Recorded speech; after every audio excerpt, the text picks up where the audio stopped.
We've all made that mistake. I've tore cars apart, and then with grand plans with, I don't know where the money's coming from. I don't know what parts I'm going to use. All I know is it's going to be crazy. And what ends up being crazy is it gets put on a trailer and goes to garbage dump. Yeah. Welcome to another episode of Modify with TrickFactory Customs.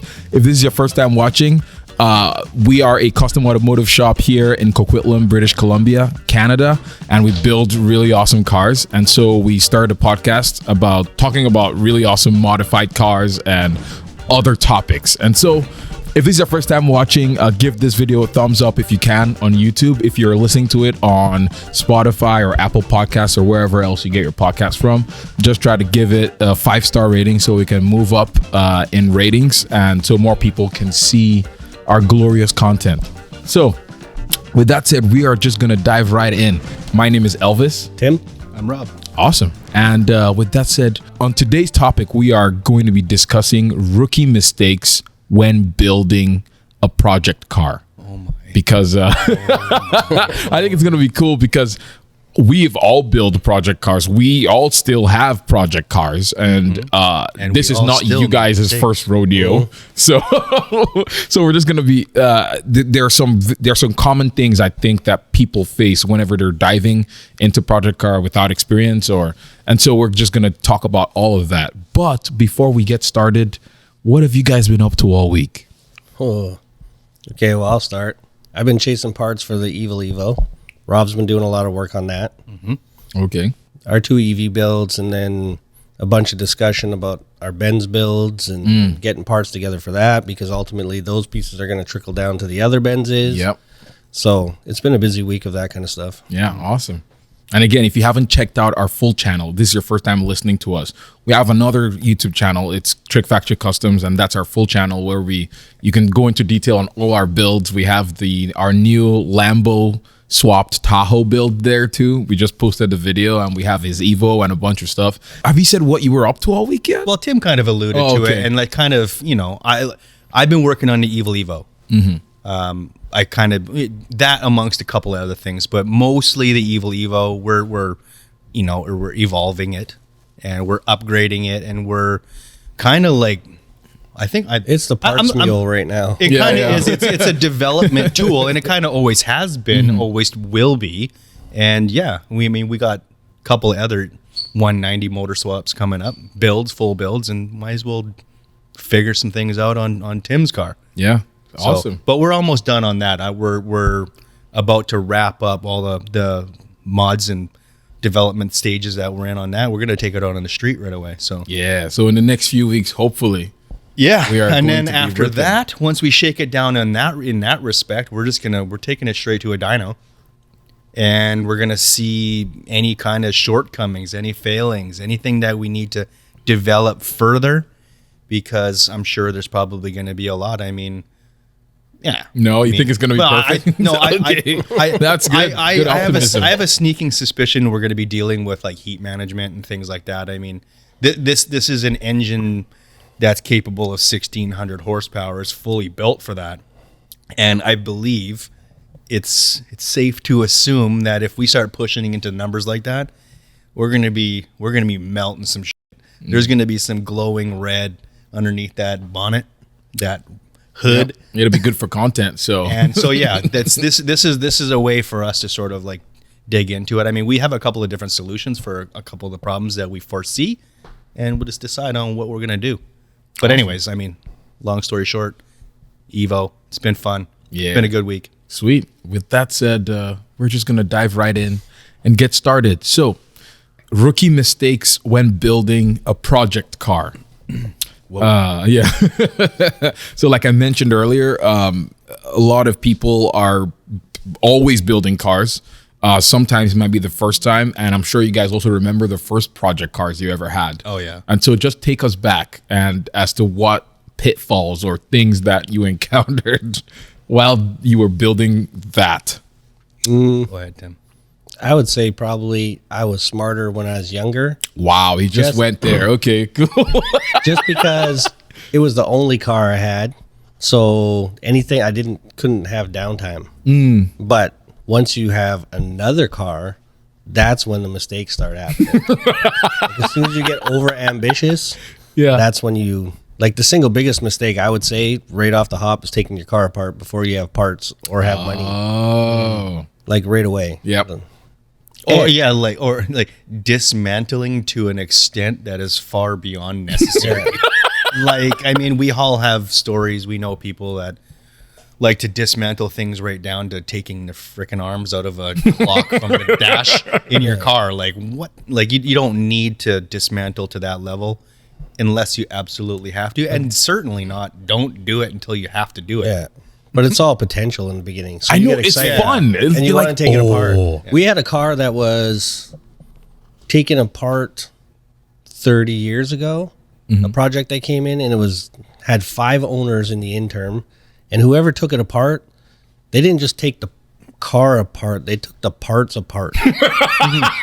And it literally made it so much worse. So, like, I have intimate knowledge of, like, reassembling door handles. Oh, no. And all kinds of wild things. Reassembling a door handle. Yeah, because they didn't just take the door handle off. They took the the door lock, handle off and then cylinder. took the door handles Oh apart. my gosh. So that- I feel like you're talking about the 60 Impala. I'm Yeah, the assuming. 60 Impala was insane. No. Like, and then another thing on the 60 Impala is this car wasn't even a car yet. Like, they had absolutely completely disassembled it right down to nothing. And the reason why we know when they disassembled it, which is probably a couple of years prior, is the chrome plating that they did the chrome plating before they even had a car.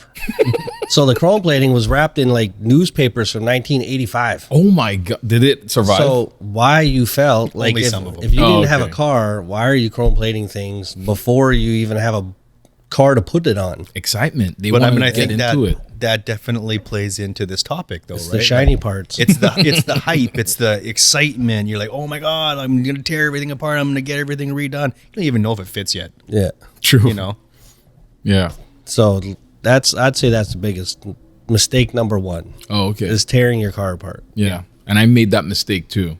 How's your car coming? I made that mistake too. I know. Oh, it's still in pieces. It's because I found rust. Oh no, initially it wasn't nice. It was okay, and I could have driven it. Like I was already I did it the reverse too because I was gonna do an LS swap to my 1972 Jaguar XJ.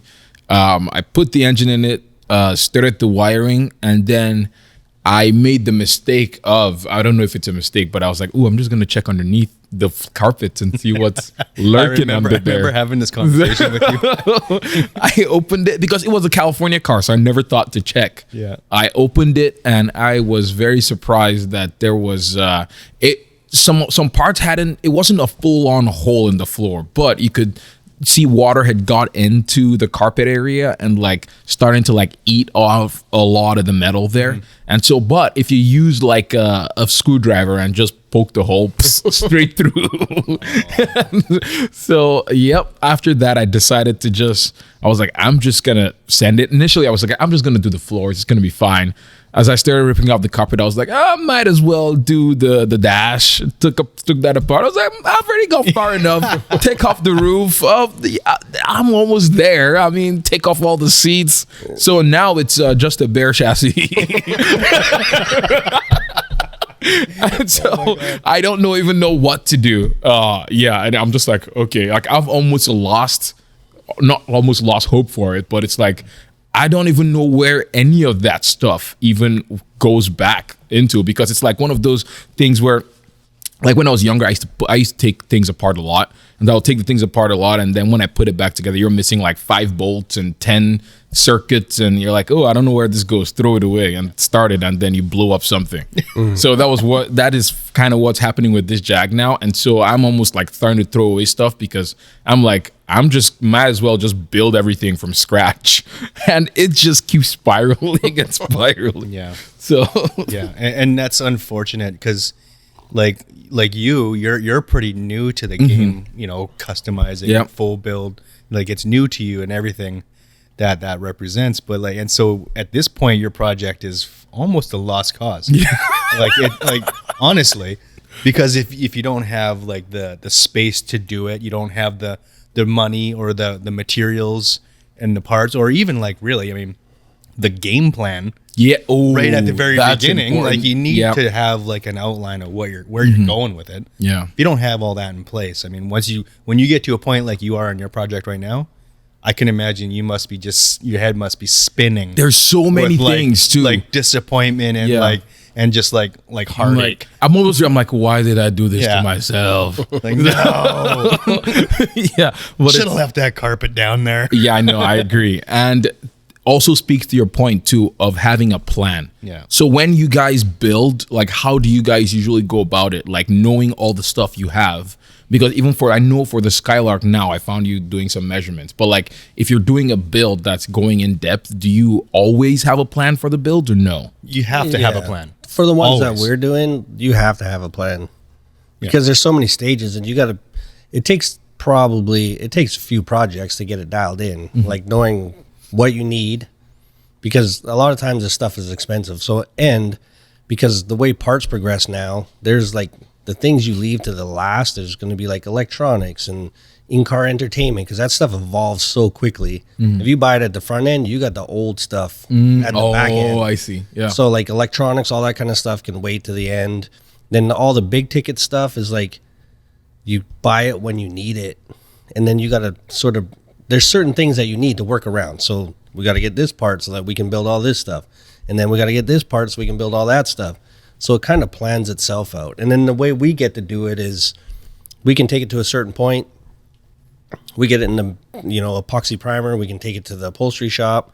They can do all their stuff. So they're not climbing all over finished paint and all these different things. So like scheduling is a big part of it too. Oh, like what's important? When is it important? What steps are going to help benefit the next guy? Because like no upholsterer wants to climb into a car that's got a $50,000 paint job on it, scratch it, climbing in and out. That's a lot of responsibility. Careful. Whereas if you do it now, like say like the wide body Porsche, you can climb in it, climb all over it. Upholstery will look amazing. We pull a couple things back, paint the car, boom, the thing's done and it's on its way.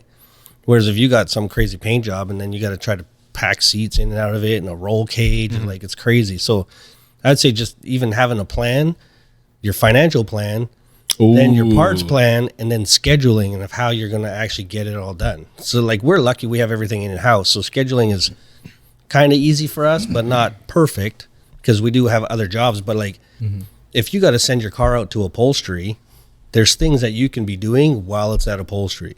There's things you can be doing while it's at paint. Oh, I see. So when you're bouncing down, so you can have certain things that you need ready when the car comes back. Yeah. But if you send it out for paint, you're not seeing it for 2 years. You got lots of time. You'd be in painter's jail. Yeah. And so like planning out your project right away, I mean, you need to ask yourself right off the hop, what's the end game with this project? Like that's good. If you don't know where you want it to go, like whatever your car, motorcycle, whatever it is, like if you build it for a specific purpose, you need to know what that is right at the beginning. Yep. Because that's going to dictate like how far you go with whatever you're doing, like and parts choice. I mean, it's a big part of it. And what about you need to know sticking to the plan versus going crazy? Because I'm sure I've seen it in the past few days, of like some customers that might come in and they're like, initially you're like, oh yeah, I want it this way, but then they start seeing things maybe online and you're like, oh shoot, I can build it even crazier and keep on changing things and modifying. So how does that work with the plan? These customers that we have now are very much, if they come up with something like that, they'll go research it, they find out how much it costs, and then see if it fits into the plan. And then what their end use is. So like a perfect example is like, we've been going back and forth about putting portals on the G-Wagon conversion. Yeah, the electric G-Wagon. So we start looking at dimensions, we start, then it's like, okay, well maybe to compensate for that, we can do this, but then if we do that, then we got to do this. So now we're putting Band-Aids on top of Band-Aids on top of Band-Aids. And then ultimately, what are you going to use it for? Well, in reality, I want to use it for this. And it's like, okay, well then we have to abandon that idea. As cool as it would be, it just doesn't make sense. And we got to, so that's like another thing that for a lot of project cars is I see people get married to one part or one piece. Like, oh, I got these wheels cheap. And next thing you know, they're trying to buy wheel adapters and they're cutting their fenders and they're doing all this kind of stuff. And then just spiraling out of control. Having a solid plan is, and then working to that plan and being legitimate about what your end use is. Because you'll bend it to your will. And next thing you know, you got some mismatched piece of junk. So I kind of went off on a tangent, jumped off, but like back to the original point, it's like you have to weigh all these things. So like even this G-Wagon, it's been here for a month, but in that interim, we've been like measuring parts and Yes. on and off, going back and forth. We got a render being done, then finding parts and where they're going to place and what it's going to take to actually use that part and how that part's going to integrate with all the other parts. Good. Yeah. So it's like those are the things. And then this morning, even we're at the engine builders, same thing. If you're going to use this, then we need to have at least this. And if you're going to do this, then it makes sense for us to do this. Or if you're just going to do this, you don't need to spend all the money on this. So that would be it. I'd say it's mostly the planning, and then you can always find reference of, generally we're always trying to emulate something that we've seen. So you can take that as a reference and financially work it backwards, put price tags to all that kind of stuff, and then that'll sort of fit into your scheduling and your budget. Because if you don't got $60 in the bank, you probably shouldn't be looking at $47,000 engines. Like, you know what I mean? Like it's, so you got to be realistic. And I think a lot of people aren't, and they just tear stuff apart. And then even to go one step beyond that, they don't tear it apart properly. Like one thing that we learned, and I'm sure you've learned, is don't start cutting wiring harnesses and throwing bolts away and all this kind of, and then buying PTSD, buying stuff you don't need to buy. Yep. Like a lot of times the part's great. You could just refinish it, reuse it. So why not put, $40, $50, $60 into refinishing that part and making it look really nice beyond the way it came, instead of just buying another SOG one. Yeah. When you don't need to. True. It's so much wasted money when you can narrow your resources and focus on a part that you need to get that part in your car, move on to the next one. And if I had to give a piece of advice, I'd say do as many things to your car that you can while you're still driving it. Leave that tear down part to the absolute last minute. Yeah. So don't make it solid undrivable. advice. That's a good way of going. like we've all made that mistake. I've tore cars apart, and then with grand plans with, I don't know where the money's coming from. I don't know what parts I'm going to use. All I know is it's going to be crazy. And what ends up being crazy is it gets put on a trailer and goes to garbage dump. Yeah. That's devastating when that happens. It's interesting. You also mentioned the bank account part of things. So if I was building a car, what do I usually budget towards? Because sometimes it might be hard to do without tearing into these parts of stuff you need or stuff you don't need. Well, you're going to be able to identify the big ticket items. Okay. So if you're trying to emulate somebody, and it's like, find out, research what that, like everybody's, I want 700 horsepower. Find out how much 700 horsepower costs. Yes. It's easy. You don't have to spend any money. You just jump on the internet, figure it out. And it's like, oh, okay, well, that's $23,000. Where does that fit into my life right now? Like it's, we've had opportunity to do crazy stuff, but it's definitely timing. Like we were just having a conversation before this, and it's like, how come your car's not done? It's like, well, we got to work. So many things. We got to make money. Yep. And then essentially you have to make extra money, because we're not just here to work and build cars just for the sake of building cars. And not live. Yeah. Yeah. Like we all got families. We got wives. We got home lives that we got to pay for. Like all this kind of stuff. So it's like, you got to see how it fits into that. And then it's just straight up time. Like even for us, like we have a lot of parts, but we just don't have time. No time at all. There's only so many hours in the day. So you got to be realistic about where you're going to find the time and the money, and then start making a plan, because you can get in over your head right away, and you have a decent working functioning car, and then you don't. So like, how does that fit into your life too? Like, you know what I mean? Like, where are you going to keep this thing? What are you going to do with it? And now it's dead, and it's got this eyesore in the driveway. Like, it's horrible. Yeah. So I don't know how that doesn't give people anxiety. True. It's almost like anytime you see it, it's almost like, oh no, I have to finish that. It's like PTSD for me. It's especially when I see my Jag in my driveway, I'm always like, there's just like that anxiety there that it's like, oh shoot. And then there's another one. And speaking of which, what about, because I'm also guilty of this, of constantly just getting more cars as opposed to finishing the previous one. It's an easy thing to do. Like I saw a guy today, he's got a yard next to the engine builder shop. He's got like 25 cars in there, 30 cars in there. And it's like, what are you doing? Yeah. You can't even finish one, and you're buying more. But then, of course, you get one car and it's like, oh, this one's got rust in the floor. This one's clean, but the motor's blown up. This one's got this. And you're like, oh my God. Like now you got 3 shit boxes and you still don't have a plan. Like but you're saving money. You are saving money. You are saving money. It's really difficult, Elvis. Like when you're talking about that, like it's really, really, you get so excited about the new project. Oh, yeah. Or, I can't wait. And you see anything. There's so many really great cars and just things out there. So much potential. So it just true. gets you fired right up. And like we all feed off of that. Mm-hmm. And it's so easy to fall into the trap about like, I'm just going to go and get that. But it's like, oh, actually, and you look at that other one over there in the corner that's rusting away, and you're like, oh, man, I don't want to get back in that. That sucks. Mm-hmm. But this one, oh, that's exciting and it's new and fresh. And it's a vicious trap. Vicious cycle. Yes. I have I feel like I have my moments of that too, because I keep on, I'm like, oh, I buy this car, and even like for a practical example, I bought a Subaru, and I'm gonna do like a body swap to another car. But I bought a Subaru initially I was gonna buy a G35, but I was like, and I should have listened. My wife was like, oh, just wait, you can get it later, it's fine. You already have like 5 or 6 cars. I was like, no, I want to get it now. Yeah. And I was fired up. I got the Subaru, and it was not as exciting as I thought it was, because I also drove it for a while, and I was like, and then the novelty started to almost wear off, and I was like, okay, I'm selling it. Sold it. And now take a moment to recognize that I told you that. Yes. Multiple people told me. Live and learn, we're seeing a trend. Yeah, I have learned, and it's like it's also an interesting thing that I'm also learning too. It's like to not compromise on things. That's what I'm also trying to learn, because I'm like, oh, I'm easy to be like, oh, I can make this work. It's fine. It should be good. And then after a while, it's like, no, it's not good. And then you still, luckily for me, it wasn't an expensive mistake, because I actually made money after I sold the car. So but sometimes that cannot be reversed, and you have to lose money, and then you learn, and it's just a whole cycle of things, and it's pretty funny. So that's so true, Elvis. And it's like, you don't want to get trapped into that. It's like sucking you into a vortex. Mm-hmm.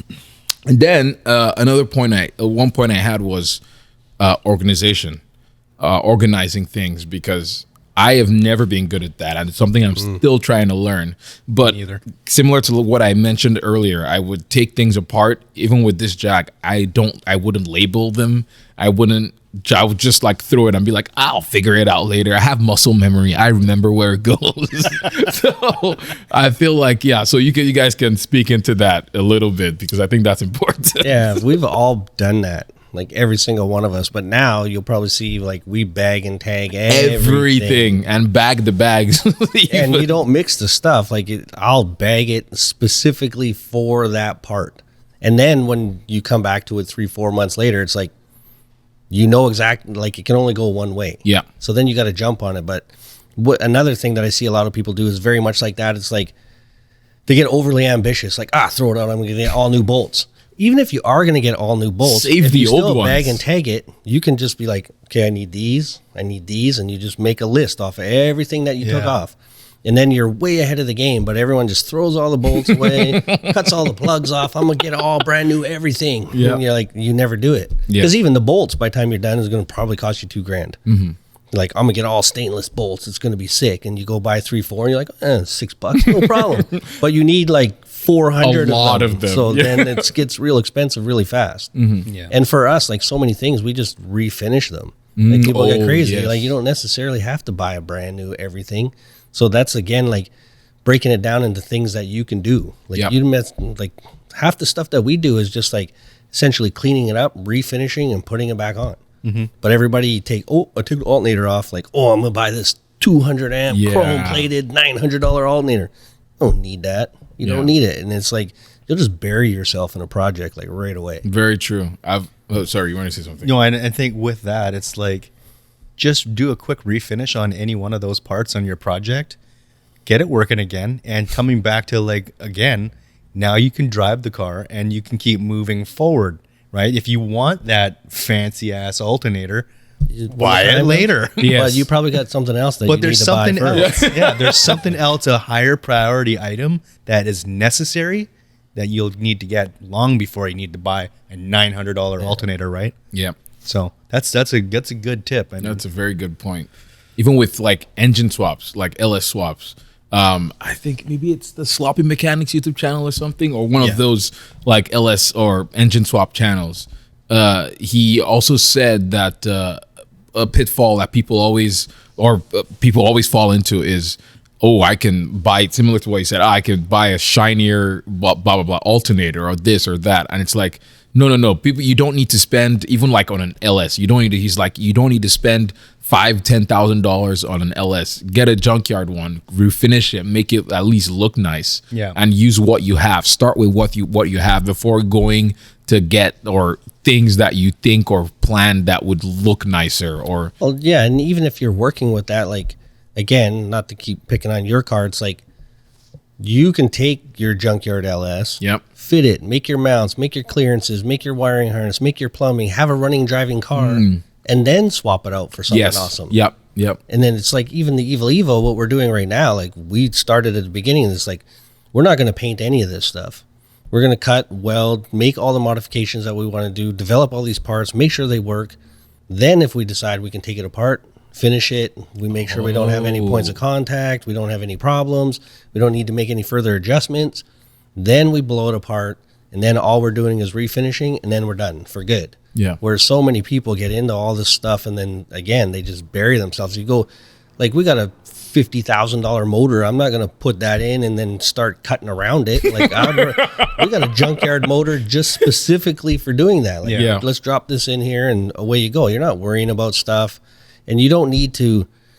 You're just going to overwhelm yourself and bury yourself. And it's easy to get caught up in that because we all want that cool stuff. Like, go buy a $600 set of valve covers for a $700 motor. Like, you can't do it. And it's wild. And we've done it, like 100% we've done it. Oh, yeah. But at the same time, we've learned from it too. Yes. Like, Rob specifically is probably one of the smartest. Like, he's been chipping away and developing his car over the last 2 years before you make these big, giant, expensive changes. So true. And then once it's dialed, we're going to paint his car. We're going to get all these whizzy, fancy pieces that we've been gathering for it. And then it's done and it's finished. And that's a smart way to do it. But we all get excited and want to put all the shiny, expensive stuff on. And we get off on some weird sidetrack. And then it's, Yeah. Even with your Datsun, I found it pretty cool too that you have an LS motor already. It's a full tube chassis 240Z, but you have the LS motor there. But I don't think that's the one you're going to use, right? It's just a mock-up for building all the stuff around it, or are you planning on building that one? That is like how Tim was just talking about. Like, that's like let's build around this junkyard LS engine. That happens to be the one that I'm going to run in that car. Oh, okay. Why not? It's an LS. Junkyard. But it's awesome. And all I have to do is refinish it. But before I do any of that refinishing, before I, spend all that time and money, why not just fabricate around it the way it is? True. But that's not getting caught up in the whole other side of it either. So, like, his expectations and what he needs for his car is reasonable. Like, if he has 600 horsepower, which is easily attainable with a 6-liter LS, he doesn't have to worry about going buying crazy connecting rods and wild cams and spending money on shit that he doesn't need to.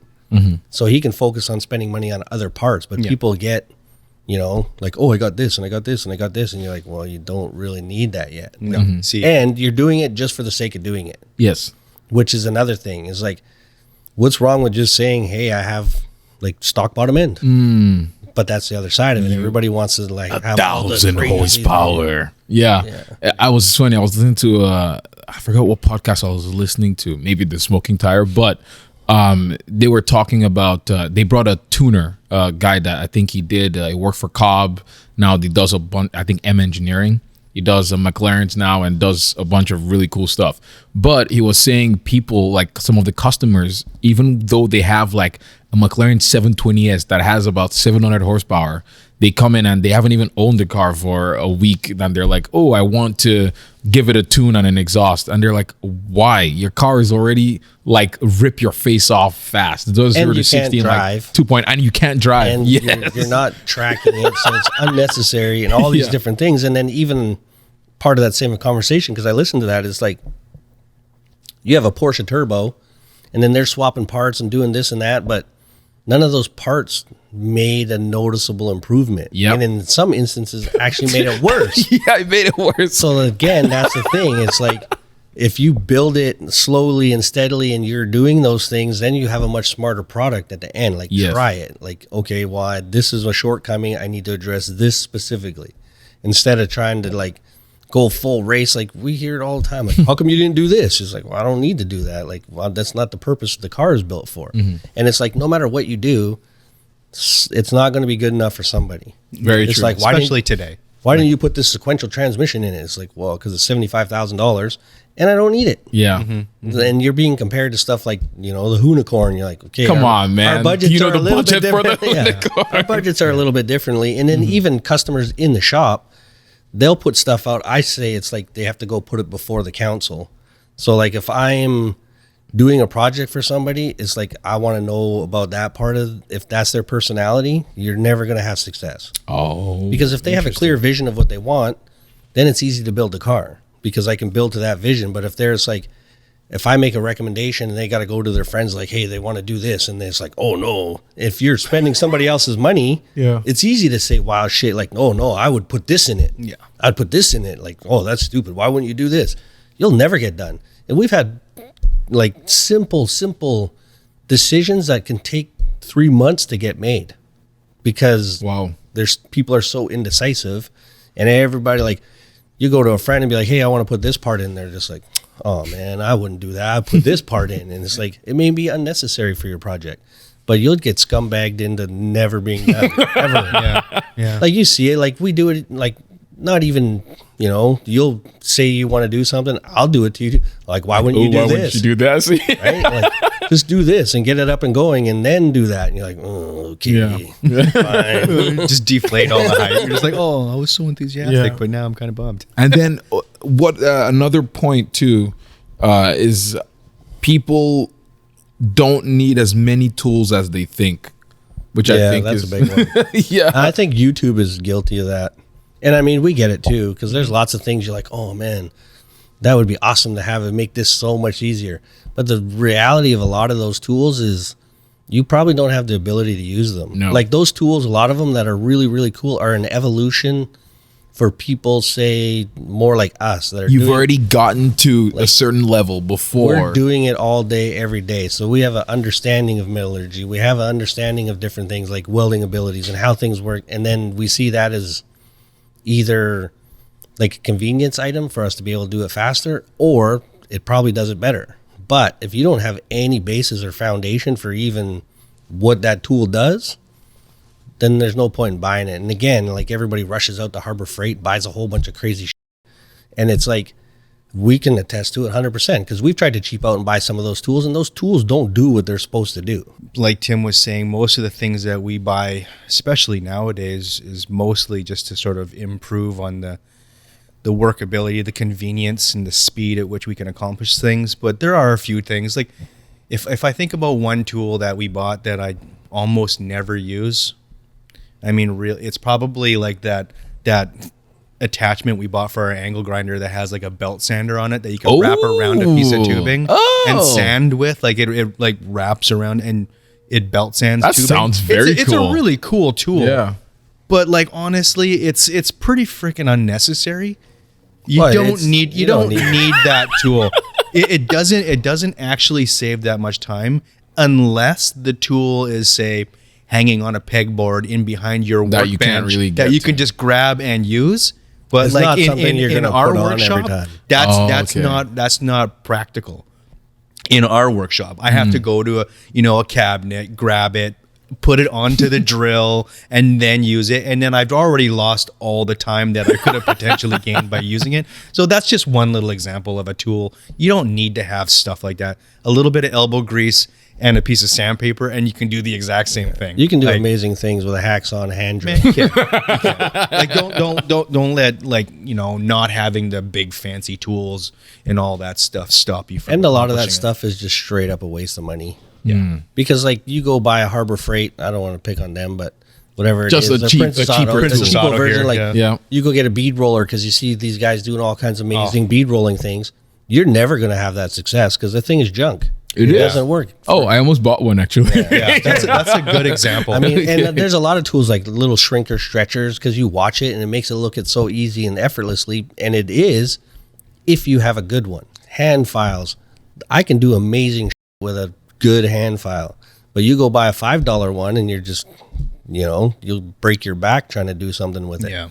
And there's lots of things like that, like welders, all kinds of things. Like there's ranges and everything, and a lot of that stuff is just, it's not even worth buying. You're better off to go rent something for the time that you need it. Plus, it's taking away from your budget of your project. Yeah. You go buy a $3,000 welder because you got 4 welds to do or 4 days worth of weld. You can go buy or go rent a quality welder for like a month for $500. Wow. Okay. You know what I mean? Like, so if you, again, come down to project planning, you pool all your metal work together and be like, this is what I'm going to do and I'm going to get to this point. You can go spend $700, rent a perfect welder, brand new. You don't got to worry about it. It's excellent. You just bang all your metal work out, return it. Instead of going and paying $2,700 for, maybe a decent little welder. And if you foresee using it for the rest of your life, go ahead. But maybe now's not the time to buy it because that's going to free up another $2,000 for you to do something else. And then if this becomes a repetitive thing and you have opportunity, then go buy it. That's a very smart point that you made. And I think a lot of that kind of comes down to like, if you're in a position where you need to even buy a welder, maybe you shouldn't be tackling that level of a project. Yeah, that's true. In some tool places like AutoZone, there are some places that have tools and they allow you to rent stuff for free. Like you, for example, like a bearing tool or something, you borrow it for like a few days and they give it to you for free. You just have to return it. Obviously they take some information from you, but like that is when I found that out, I was like, oh my gosh, I should not have. And I found this out when I had already bought the tool that I wanted, and then I went to go look for something else. They were like, yeah, you could just take this. Like we could just give it to you for a few days. And you bring it back, or like, no, that was a thing. Yeah, it's like, cool. It's like, sometimes they make you pay, but a lot, like if it's like a store, like I know AutoZone, you could just go and rent it for a day, 2 days, and tell them you bring it back, and that's it. Maybe it was also because it was a small town, but I think they do rent stuff. Yeah. So, well, we used to do it when we first got started, lots. Yeah. Like engine hoists and different specialty tools, and you go rent it for 4 hours for $35, or you buy it for $1,000. Yeah, like how long is it gonna? How many motors you got to pull for that thing to pay for itself? Is like it's gonna take 20 years. Like for us, like anytime we purchase something, we know we're gonna be using it over and over and over again. So it's more of an investment at this point. But there's even some tools now. Like I think we sold our aluminum spool gun because we had to have it at one time for a project, and it's just sat. Now I can rent one for like $25 a day from our local welding supply company. So we sold it for a couple grand, and if I need one, I'll go get one. And that's what I think a lot of people should do, and we had to learn how to do it too, because even when we were starting, every progressive project we're buying new tools. So we didn't even see any money till the next time, because all the profit from this went into that. But if you're trying to do this at home, just buying tools will kill you. But again, it's fun. Like, oh, this is a new thing. It is very exciting. Buy this thing, I'm gonna try it, and then you're like, oh shit, this is a lot of work. I don't want to do this anymore. And you're out a few hundred or thousands of dollars. Or you try to sell it, you get half of what you paid for it. But all these things that just take away from your project is what kills you. Yeah. Plus, it's time too. And then this is probably gonna be maybe my final point, but if you guys have, you can share. But it's about safety. And how important safety is, because I'm sure we touched on this on a different podcast. Yes, but I just wanted to touch it because I think if like this is a mistake so many people make, is just how important safety is in working or in a working environment. Because for example, you only have 2 eyes. For example, that's one thing, and it's like easy things like even safety glasses that I've even seen that could save so much. Or you're welding, and I mean, this is I've seen Rob do it, but sometimes you do the whole squinty vision. You're like, you're just like laying the tack. You know your limitations. Like I know how every tool in the shop works and what part of myself that I need to protect while using it. So like all those different things, that's like a generalized safety kind of thing. And But I mean, we know all the cheats. Yeah, and it all plays again into experience. If this is your first time doing it, you don't want to lose an arm or something crazy with. If you don't have experience with it, you should definitely just overcompensate, and then at least you can go backwards. Yes. Whereas if you undercompensate, that's all backwards from there. Yeah. You only get one shot, one chance usually, like sometimes, right? Yep. So overcompensate in safety. That's a good tip.